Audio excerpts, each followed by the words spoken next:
Gaza में Hamas के साथ युद्ध में इजराइल को झटके पर झटके लग रहे हैं।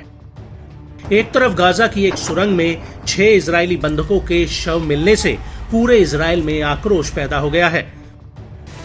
वहीं दूसरी तरफ उत्तरी बॉर्डर पर हिजबुल्ला इस जंग में आग में घी डालने का काम कर रहा है। हिजबुल्ला के ड्रोन, रॉकेट और मिसाइलें इजरायली सेना को रह रह कर दहला रहे हैं।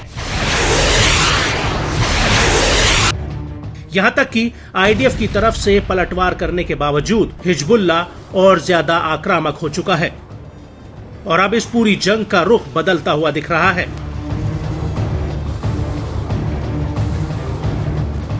उसकी सबसे बड़ी वजह है हिजबुल्ला के हवाई हमले, जो पूरे उत्तरी इजराइल से लेकर अन्य इलाकों के लिए एक बड़ा खतरा बन गए हैं। बीते दिनों में हिजबुल्ला ने ड्रोन हमलों के मामले में महारत हासिल की है, जिसका तोड़ आईडीएफ के पास भी नहीं है और खुद इजरायली मीडिया भी इस बात को बखूबी समझ रहा है।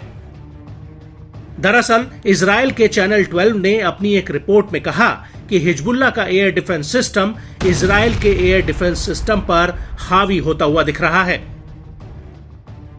चैनल का कहना है कि इजरायली एयरफोर्स के अधिकारियों को हिजबुल्ला की हवा में बढ़ती ताकत से पैदा हो रहे बड़े खतरे का एहसास हो चुका है, क्योंकि हिजबुल्ला ईरान से एयर डिफेंस सिस्टम लेने में कामयाब रहा है। साथ ही उसके पास अब कंधे पर रखकर चलाई जाने वाली हैवी मिसाइल और उसके प्लेटफॉर्म मौजूद है, जो लेबनान के आसमान में इजरायली जेट्स को गिरा सकते हैं। इसकी वजह से इजरायली एयरफोर्स की लेबनान के भीतर हवा में ताकत कम हो सकती है। चैनल 12 का कहना है कि मौजूदा और पिछले 11 महीनों में हिजबुल्ला की ये उपलब्धि बताती है कि कैसे उसने इजराइल के 5 बड़े 450 हर्मीज और 900 हर्मीज ड्रोन को मार गिराया है। हालांकि चैनल 12 का कहना है कि उसकी शुरुआत आज से करीब 5 साल पहले ही हो गई थी, जब हिजबुल्ला ने लेबनान में इजरायली जेट्स के लिए रेडार लॉक करना शुरू कर दिया था। 2019 में आईडीएफ के एक ड्रोन से दागी गई मिसाइल को हिजबुल्ला ने डिटेक्ट कर लिया था।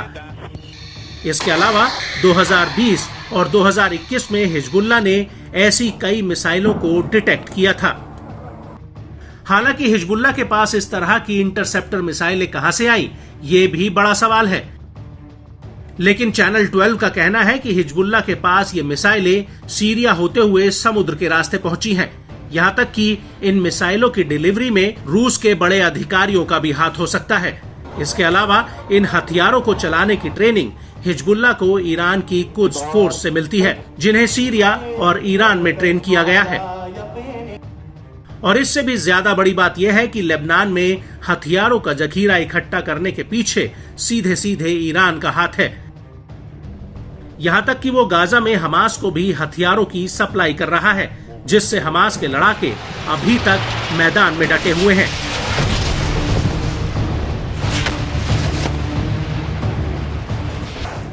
और यही वजह है कि गाजा से ज्यादा अब लेबनान बॉर्डर इजराइल के लिए एक बड़ा खतरा बन चुका है।